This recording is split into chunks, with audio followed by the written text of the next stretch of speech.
Fala pessoal, tudo bem com vocês? Coronado titular, Romero no banco e a escalação ideal para o confronto decisivo contra o Racing. Vamos falar sobre isso? Chega mais, eu sou o Chico Garcia, inscreva-se no canal e vamos juntos. Olha o time que vai entrar em campo diante do Racing do Uruguai nesta terça-feira na Neoquímica Arena. É bom, hein? É bom. A gente fala que o Corinthians tem algumas dificuldades de elenco, em termos de reposições, alternativas, precisa fazer uma janela no meio do ano, mas quando a gente vê esse time que vai entrar em campo na terça-feira, você pensa assim, cara, do 1 ao 11 tem pouco reparo a fazer. Até pelo crescimento de alguns jogadores, pelo encaixe de time que o Antônio vem construindo. O que pode pesar é mais uma mudança tática, né? É um jogo, é um estilo, é um sistema diferente do que ele vem adotando. Vamos lá. Apuração do Luiz Fabiani, da Rádio Itatiaia, de que o meia Igor Coronado treinou entre os titulares na vaga de Ángel Romero para esse jogo contra o Racing. E aí nós teremos uma diferença, né? Porque o Romero realmente está numa fase muito ruim, o Romero que tanto ajudou o Corinthians, né? No final da temporada passada, começo dessa também, vinha bem, fazendo gols, fez aqueles 2 gols contra o Nacional do Paraguai e de repente parou de jogar. E não é que ele parou de fazer gols, mas continuou dando assistências e tal. Acho que ele foi prejudicado em determinado momento, quando o Yuri ficou fora do time e ele foi escalado na referência e ele não consegue jogar por ali. Aí acabou sendo sacrificado, digamos assim. Mas ele está há 11 jogos sem balançar a rede. E é um cara que vive disso, né? Atacante. E a gente sabe que o Romero também se entrega em outras valências, mas nem isso ele tem conseguido. O Romero, lamentavelmente, tem se tornado uma figura nula nos últimos jogos. Ele não tem colaborado. Muitas vezes tá batendo cabeça, tá perdido lá. O Wesley ter sido importante, o Yuri nem se fala, o Pedro Raul também tem recebido poucas chances e tal, mas o Romero, cara, o Romero desapareceu. E aí, o Igor Coronado surge como um cara que a gente já sabia da qualidade, do alto investimento e da possibilidade dele ser titular do time. Só que hoje, como é que você tira o Rodrigo Garro? Eu sei que tem algumas pessoas que até contestam o Garro, poxa, mas ele não faz gols, ele só vive daquele gol lá contra o Palmeiras no derby, ele não dá tantas assistências. Bom, eu tenho um olhar um pouquinho mais amplo, até já falei com vocês sobre isso nas lives e nos vídeos aqui. Eu acho que o Garro é um cara super importante pela dinâmica que ele dá para o meio campo. Ele é um armador que está buscando o tempo inteiro pifar jogadores e quando ele não pifa, ele faz a chamada pré-assistência, né? Que não entra muito na estatística. Alguns sites até já estão colocando a pré-assistência, né? Porque às vezes né? O cara faz todo o trabalho, né? Aí chega num cara que dá o passe pro gol e o cara não contabiliza para a estatística o cara que fez todo o trabalho de puxar a bola, de carregar a bola desde lá de trás. O Garro é um cara que se desloca muito, que não desliga do jogo, é muito envolvido com o jogo. Não é aquele meia que pisa na bola, bota a mão na cintura e fica olhando o jogo e se a bola não vem no pé dele, ele não joga. Não é esse. O Garro não é esse cara. O Garro é um cara, de novo, muito envolvido com a partida. Eu gosto do Garro. E eu não tiraria o Garro, porque acho que em algum momento ele pode dar pifar um companheiro, pode cobrar uma falta, pode fazer um arremate. Mas o Igor Coronado, a gente sabia que ele, em condições físicas ideais, na pressão 12/8, legal, bacaninha, ele ia jogar. E foi visível a diferença do futebol saudita, ou do futebol do Catar, do futebol dos Emirados Árabes, do futebol de Malta, por onde ele passou, para o futebol brasileiro. É um brasileiro que nunca jogou aqui. E aqui a pegada é diferente, gente. Em termos de calendário, em termos... Eu já falei para vocês, o Lucas Moura, do São Paulo, um jogador de Champions League, falou, olha, a gente teve que mudar a preparação física, eu tive que mudar minha dieta, porque eu tive lesões que eu nunca tive na vida, lesões musculares, que é uma questão de carga mesmo, né? de força. E o Igor sentiu esse baque, deu para perceber. Mas a adaptação ela vai acontecendo, né? Então, nos últimos jogos, ele já tem jogado mais minutos. E quando ele entra, cara, é impressionante. Eu tenho um amigo meu, jornalista lá de Porto Alegre, o Zé Alberto Andrade, da Rádio Gaúcha, que ele sempre usou uma expressão para determinar o craque, né? O jogador qualificado, que é o que eu vou dizer para vocês agora. Quando o Coronado toca na bola, a bola muda de cor. Você sente que tem uma coisa diferente ali. E não estou dizendo que ele é o Messi, não é isso, mas é diferente, gente. Ele tem um refino tático, ele encontra companheiros, ele tem uma distribuição de jogo que é, muitas vezes, sem ter a intensidade do Garro, mas do tapa, sabe? Aquele cara que ele sim joga um pouquinho mais posicionado, mas quando ele dá o toque, você sabe que vem coisa boa. Esse cara tem que jogar. E aí, saindo o Romero, entrando o Coronado, muda a configuração, porque aí você tem, olha que meio campo, hein? Ranieri, Bidon, Garro e Coronado, com 2 atacantes, Wesley e Yuri. Aí resta saber, o Coronado vai jogar aberto pela direita, como jogava o Romero, o Coronado vai jogar numa espécie de losango, deixa eu tô com a minha mesa tática aqui, estamos ao vivo, né, para poder mostrar para vocês o losango. Seria o seguinte, deixa eu tirar os vermelhinhos aqui, e aí o losango seria o seguinte, né? Vamos lá, o Ranieri, o Bidon, o Garro, e aí, deixa eu pegar um número qualquer, um 11 que pode ser. Então aqui, ó, você tem o Ranieri abrindo o meio campo, o Bidon pela esquerda, Garro na direita e o Coronado aqui na ponta do losango, né? Figura geométrica aqui. Questão tática com o Wesley e o Yuri Alberto lá na frente. Imagino que seja assim. Porque aí você tem, né, os médio apoiadores, né? Você tem Bidon chegando, você tem Garro chegando, você tem Coronado chegando, ou seja, muita qualidade, capacidade de abastecer o ataque e aí priorizando aquilo que o time e que o técnico tem de melhor. Carlos Miguel no gol, já ia dizer Cássio, né? Olha a força do hábito. Fagner e Hugo, que vem crescendo bastante, né? A gente já falou sobre isso. Félix Torres e Kaká.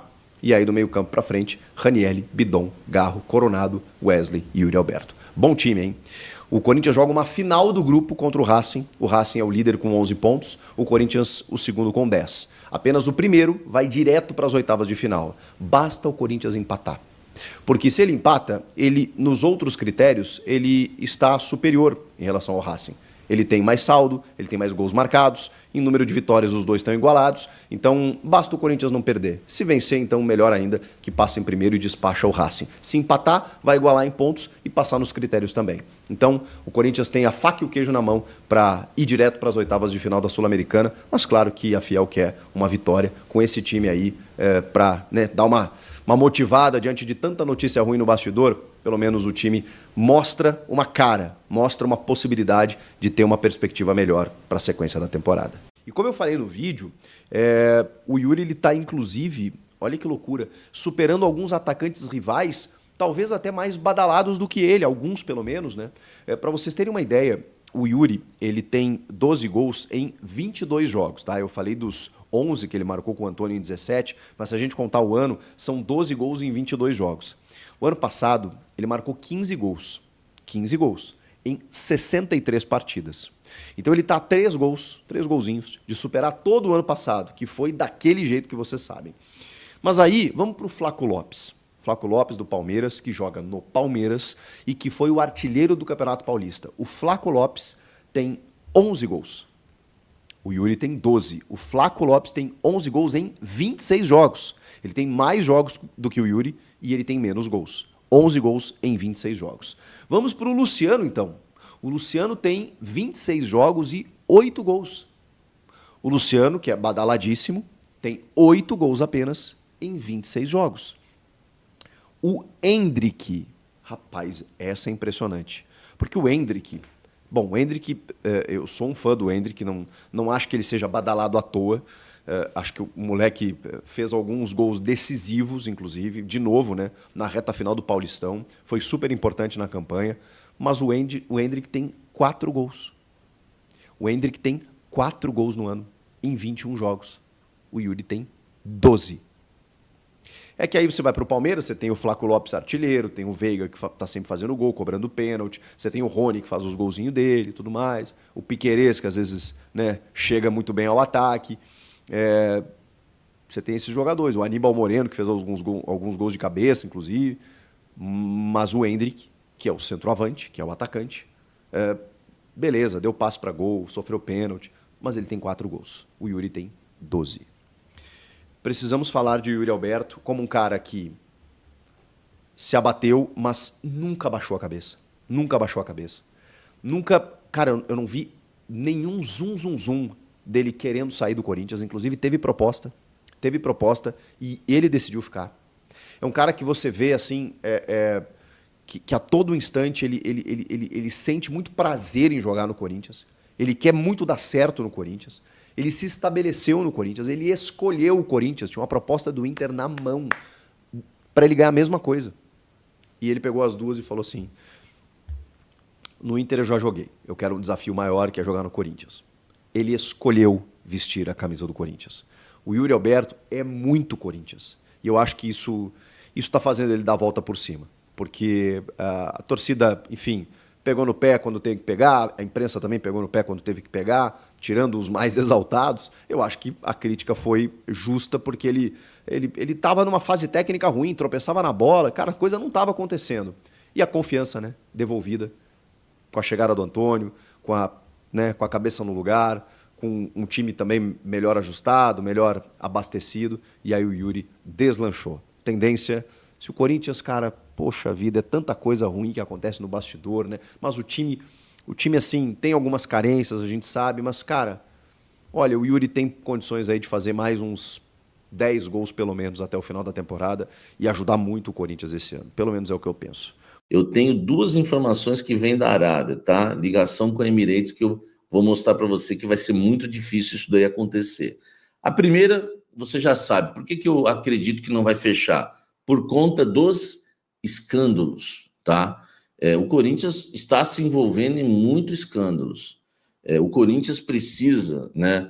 Eu acho que o presidente Augusto Mello, a diretoria corintiana, não adianta a torcida ficar brigando. Um lado, acho que enfim, estão querendo queimar o Corinthians. Do outro lado, não. O que tem que acontecer, eu tenho pedido e falado, é investigar isso o mais rápido possível, tá? Para tirar o nome do Corinthians disso, entendeu? Ou coloca o nome do Corinthians de uma vez, ou tira de vez. O que nós queremos é a verdade. Doa quem doer. Doa quem doer, nós queremos a verdade. Então, não pode haver enfim, essa paciência, sabe? Essa longanimidade. Não pode existir nesse caso. Esse caso precisa de urgência.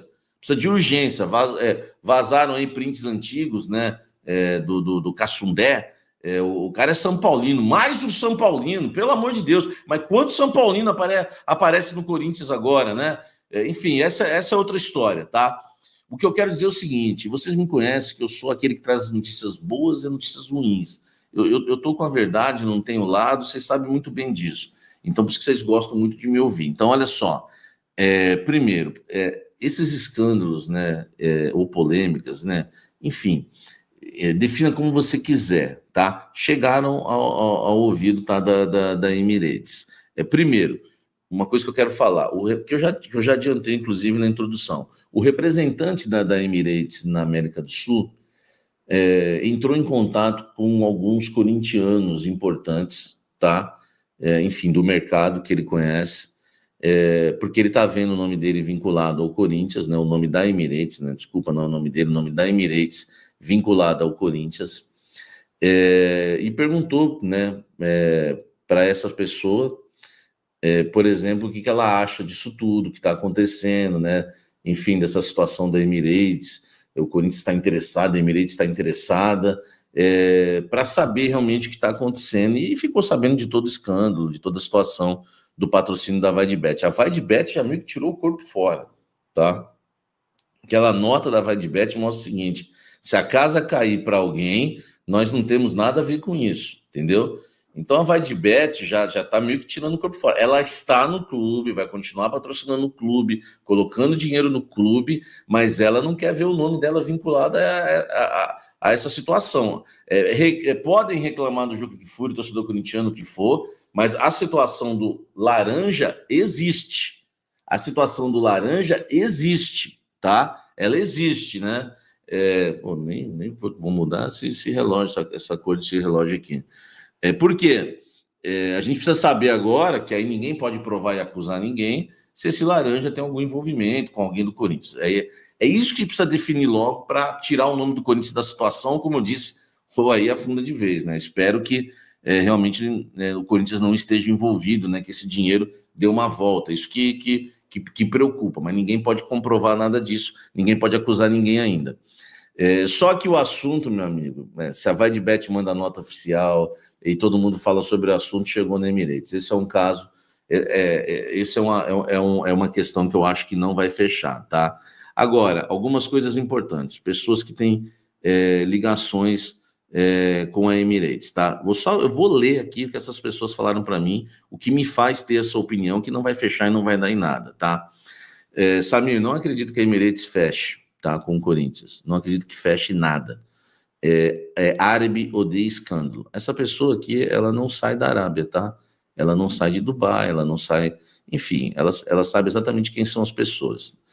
Não é à toa que eu trouxe, né, enfim, essa situação aí para vocês, tá? Em primeira mão. Não acredito que a Emirates feche. Árabe odeia escândalo.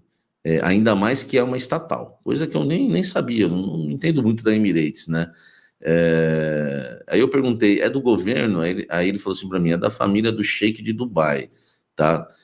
São 7 Emirados, né? A gente sabe, né? Os Emirados Árabes, né? São 7 Emirados e o Dubai é um deles. Estava me dando uma aula aqui sobre os Emirados, tá? É um país pequeno. Enfim, é tipo um país pequeno, né? São 7 estados, né? / cidades, ele colocou aqui, Emirados Árabes Unidos, que é composto por 7 Emirados, que são como 7 estados, né? Só ele colocou assim para eu entender, e acho que fica fácil para você entender também, tá? Enfim, é como se fosse um país pequeno. Dubai é o mais famoso, mas o mais rico é o Abu Dhabi, tá? É de longe, né? Enfim, cada cidade tem um sheik, tá? Que controla. A família de Abu Dhabi é a dona do Manchester City. Então, você vê que é a pessoa que entende muito. Estou falando que está lá sempre, tá? 97% do petróleo está em Abu Dhabi. E a família do dono, né, dos donos do Emirates, o Sheik, né, que comanda Dubai, é a família Al Kaltoum, né? Não deve ser essa pronúncia, né? Imagine eu, entendeu? Minha pronúncia de árabe é Maktoum, tá? É da família que comanda Dubai. Essa família que comanda Dubai comanda o Emirates, tá? Comanda a Emirates, desculpa, né? É um complexo. Eles são donos de quase tudo lá. Por isso que os donos, né, da família, né, Maktoum, que é da família que comanda Dubai, né, dos 7 Emirados, essa família comanda, né, a Emirates, né, lembrando que tem outra família que comanda, por exemplo, o Manchester City. Essa família comanda o Emirates e tem diversos outros negócios lá, tá?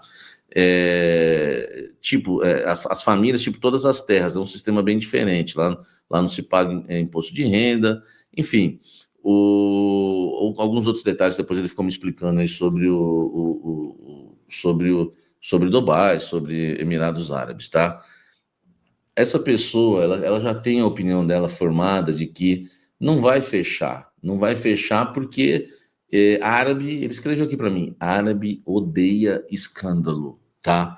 Então, e eu tô trazendo para vocês aí vindo de outra fonte, que eles estão sabendo o que está acontecendo no Corinthians, ó, árabe odeia escândalo, foi exatamente essa frase.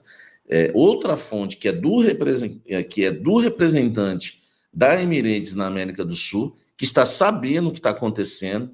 Enfim, é muito difícil fechar. O Corinthians está queimado, essa é a verdade, né? Por tudo que tem acontecido.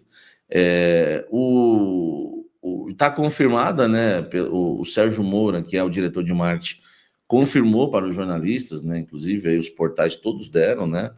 Que vai haver uma reunião do Augusto Melo em Londres com representantes da Emirates, que vão estar na reunião o Igor, o investidor, e mais o Edu Gaspar.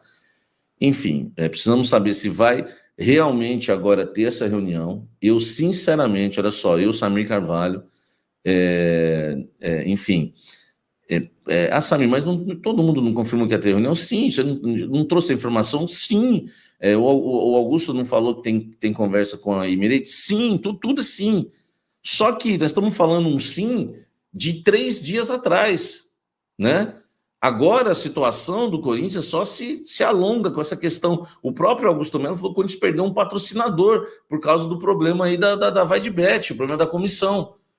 Agora nós estamos falando de uma empresa muito mais séria, uma empresa que tem um renome mundial muito grande, que é a Emirates. Vocês acham realmente que a Emirates vai querer? Não, é o Corinthians, pô, é o Coringão. Não, é o Coringão para nós, entendeu? Para a Emirates é o quê? Para a Emirates, você acha que ela vai querer vincular o nome dela, correr algum risco, tá? Vocês acham que isso vai acontecer?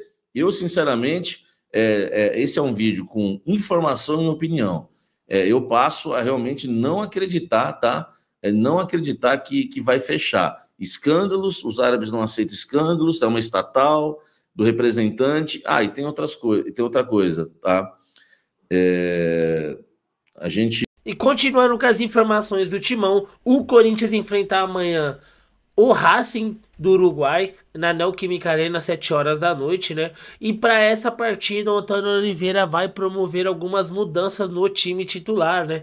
O Igor Coronado, que a Fiel tava pedindo aí como titular, e pra gente também observar mais o jogador, ele que tem poucos jogos, o quarto jogo, né? O segundo apenas como titular com a camisa do Corinthians. Ele deve ser escalado no lugar do Romero. O Romero tá perdendo a vaga aí após ficar 11 jogos sem marcar e não vem realmente jogando um futebol bom. E então o Igor Coronado vai entrar ali no lugar do Romero, né? Basta a gente saber se ele vai... Tomara que o Antônio Oliveira encaixe o Coronado no meio ao lado do Garro e do Bidon, não na ponta, né? Na ponta direita, que não é a dele, né? Ali vai matar o Igor Coronado. Então tem que fazer uma estratégia, tipo um losango, igual o Chico Garcia trouxe pra gente. Ranieri, Garro, Bidon, Coronado. Seria mais ou menos esse aí pra mim o time. O Wesley e o Roberto no ataque, né? E o Roberto aí vivendo uma fase realmente interessante, né? A gente critica o Roberto porque ele demora muito. Ele precisa de 5 chances pra fazer um gol. Esse é meu questionamento sobre ele. O Will Roberto, ele não é aquele cara que 2 chances ele faz uma. Não, ele precisa de 5, no mínimo, pra marcar um gol. Se ele é o artilheiro, ele deveria ter o dobro. Se ele tem 16 gols aí com a camisa do Corinthians nessa temporada, então acho que era pra ele ter uns 30. Porque o tanto de oportunidade que ele perde, mas ele é esforçado, disso a gente não pode negar, né? Mas vamos ver aí como o time vai se comportar amanhã, com o Igor Coronado e com o Garro, né? No meio campo, é isso que a gente pede pro Antônio Oliveira, também pro Corinthians, de uma certa forma, poxa, paga 2 milhões pro Igor Coronado, tem que jogar, né, pô? Veio lá da Arábia Saudita, chegou a hora, já tá vai fazer 4 meses no Corinthians. Então amanhã a gente vai ver realmente aí como isso vai acontecer. Vocês estão confiantes para essa partida, fiel? Deixa aqui abaixo o seu palpite com o placar, se vocês estão confiantes. E qual seria o seu time ideal para enfrentar o Racing amanhã na Neoquímica Arena às 7 horas da noite, pela última rodada da fase de grupos da Copa Sul-Americana, tá bom? Eu vou ficando por aqui. Qualquer novidade eu trago aqui no canal. Boa semana pra vocês e pra família de vocês. Deus abençoe cada um. Tamo junto, forte abraço e vai, Corinthians!